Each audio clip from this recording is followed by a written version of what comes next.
문재인 입장에서 사회는 반드시 열려야만 하는데 열리는 즉시 어떤 일들이 벌어질까? 당장 내 배가 고프진 않았으니까. 마치 자기 것인 양 내 것을 무턱대고 내놓으라고 하진 않았으니까. 그래서 다수는 무관심했고 일부는 알면서도 저거 못 받는다고 내가 죽는 거 아니잖아 식으로 통해왔던 게 대표적으로 58과 세월호다. GS 리테일의 메갈 디자인 논란을 보면서 의아했던 점은 지난 수년간의 여초에 비해 그리 과하지도 않았는데 분노가 폭발했다는 것이었다. 그냥 일부 남초 커뮤니티에서 잠시 들끓 다 말았을 법한 일이 지금은 저인망 어선이 해저를 쓸어버리듯 곳곳에서 메갈 요소를 찾아내고 기었고 사과까지 받아내고 있다. 더욱이 여초 커뮤니티에서조차 여자 때문에 모든 여자가 적으로 몰리는 수가 있다라는 반응이 있는 것은 이 상황이 결코 가볍지 않음을 잘 보여준다. 옳고 그름이 아니라 달라진 사회 분위기 즉 다름을 말하는 건데 박근혜 정부와 문재인 정권을 대단히 유의미하게 비교해 볼 수 있는 지점이다. 어떤 변화가 있었을까? 사실 모두가 알고 있고 또 겪고 있지만 인식하지 못했던 것들이 아닐까 싶다. 보수 정치의 기득권이 사실은 기득권이 아니었다. 알고 보니 보수 정치가 덜 부패했고 더 청렴했다. 박근혜 정부 시절이 훨씬 살기 좋았다. 좌파 정치는 항상 이명박근혜 핑계를 댄다. 서민을 팔던 좌파 정치에 서민이 없다. 부자 증세한다더니 국민 증세하고 있다. 세금은 국민 최대 다수가 아닌 지들끼리 나눈다. 추모의 대상이었던 58과 세월호가 혐오스럽다.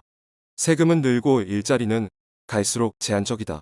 경제 사정과 상관없이 특권을 누리는 게 있다. 내 새끼가 굳는데 세금은 58, 세월호에 쓰인다. 언제적 민주화 유공인지 모르겠다. 이런 게 불만인데 말도 못하게 한다. 문재인이 중공 폐렴을 정치 무기로 사용하며 국민의 손발을 묶고 있는 탓에 광장이 비어있을 뿐 실상은 국민적 분노가 터지기 일보 직전이라는 의미다. 중공 폐렴이 사실은 크게 위험하지 않았다고 해도 또 백신이 그림자 정부의 배를 불리는 것이라고 해도 이것과는 무관하게 선진국 사회가 일상으로 돌아오고 있다는 것은 문재인 정권에 엄청난 부담이 될 것이다. 특히 K방역 운운하며 선진 방역으로 선전하기까지 했으니 그 부담은 말할 것도 없다. 문재인 입장에서 사회는 반드시 열려야만 하는데 열리는 즉시 어떤 일들이 벌어질까? 58 이상의 성역으로 굳건했던 여초가 온라인에서 흔들리고 있다는 것은 비정상적인 여초 그 자체에 대한 불만일 뿐만 아니라 피폐해진 개인의 삶과 죽어버린 사회, 그래서 더욱 삭막해져만 가는 인간 사회에 대한 분노의 표출이다. 시기상 얻어걸린 것이 여초라면 문재인과 좌파는 본체라고 할 수 있다. 사회를 반드시 열어야만 나름 정당성을 확보할 수 있는 문재인인데 과연 감당할 수 있을까? 당장 문재인 정권이 이전과는 다른 차원의 국민적 저항에 직면하게 될 것이며 이는 그동안 문재인 정권이 부양하던 좌파 기득권을 한순간에 나락으로 빠뜨릴 것이다. 그중 가장 대표적인 것이 58과로 전교조일 것으로 생각한다. 문재인은 대한민국에 있어 절대 악이지만 분명 유익도 있었다. 좌파 기득권의 실체를 드러나게 했다는 것인데 조국의 예가 그렇다. 문재인이 아니었다면 조국 일가는 지금 이 순간에도 호사의 극치를 누리고 있었을 테니까. 58과 도 마찬가지다. 주머니가 헐거워지고 있는데 더 내놓으란다.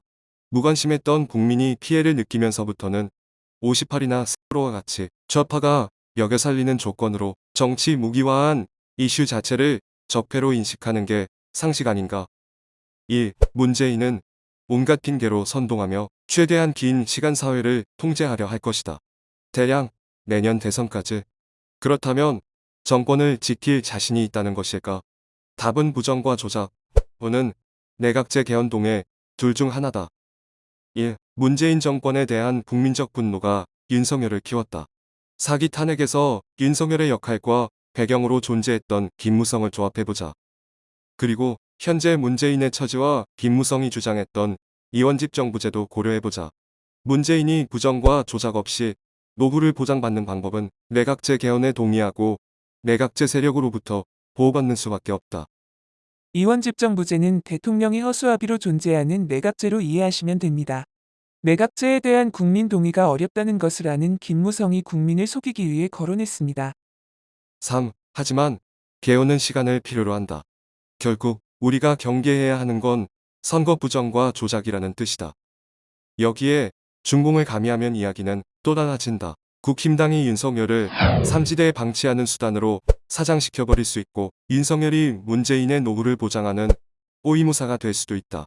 중공이 원하는 대통령을 만들기 위해서라면 어떤 일이 벌어져도 하나 이상하지 않은 것이 민주당과 국힘당의 실체다. 도무지 이해할 수 없는 이준석, 정규재, 조갑재, 이병태 등의 행태도 배후에 중공이 있는가를 의심하면 비로소 이해가 된다. 지나친 억지고 비약인가?